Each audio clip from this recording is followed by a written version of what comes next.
on Ukraine. We just heard the president announce that he'll be giving a speech on Ukraine. What more can you tell us? What is the timeline? Is he going to do this tomorrow or next week? Or? So we'll have more to share on the president's speech. As he said, a major speech on Ukraine. Don't want to go beyond what he said, but as soon as we've locked that in, certainly we will share that with all of you, the timing and the date.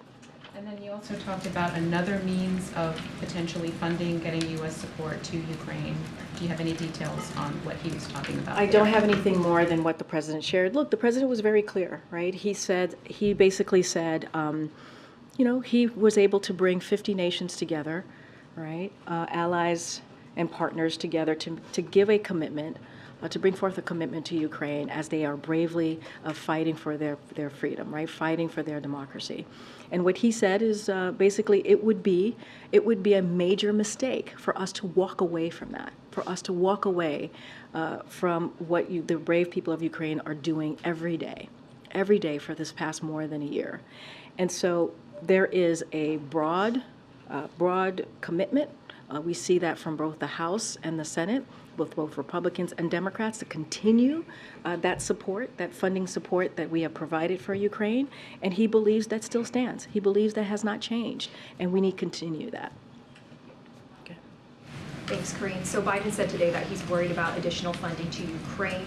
So if someone like Jim Jordan, who has said he's against moving an aid package to Ukraine, is elected speaker, does the White House believe they can still get more funding through?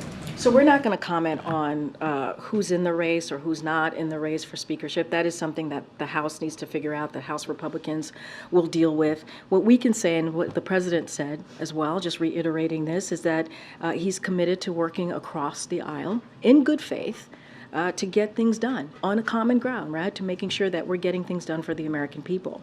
And so that is what matters. And we have seen him do this before in the last 2 years. I just mentioned the bipartisan infrastructure deal legislation, right? Which puts investment in infrastructure that we haven't seen in 70 years, right? Making sure that we continue to be competitive with China, right? When we think about the Chips and Science Act, we think about the Veterans Care, all of these things that he was able to do in a bipartisan way. So look, he wants to deliver for the American people. He's willing to work in a bipartisan way in good faith with whoever is willing to do that with him in the House and in the Senate. But is there any regret that, Kevin McCarthy was a known quantity, but with this next person, that it will be even harder to work with? Any regret that there wasn't more support for the existing speaker? Again, I'm not going to get into who's running or who's not running. That is, again, something for them to figure out. Look, here's the reality. The important fact is Republicans in the House, they have the majority, right? This is for them to figure out. This is for them to figure out how they are going to move forward, right? This is a situation that they have created.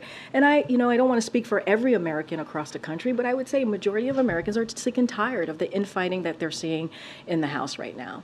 They want to see us work in a bipartisan way. The president is willing to do that. Right, and so that's kind of where we are. The Republican conference that we see currently in the House, we've never seen that type of behavior. They stand apart from any other conference that we have seen before, whether you're talking about the Senate or the House. And so this is their creation, this chaos. If you think about it, this is like shambolic behavior that we're seeing from House Republicans, and so they need to figure it out. They need to end the infighting, and the president is willing and ready, as he has for the last 2 years, to work in a bipartisan way to get the job done for the American people. The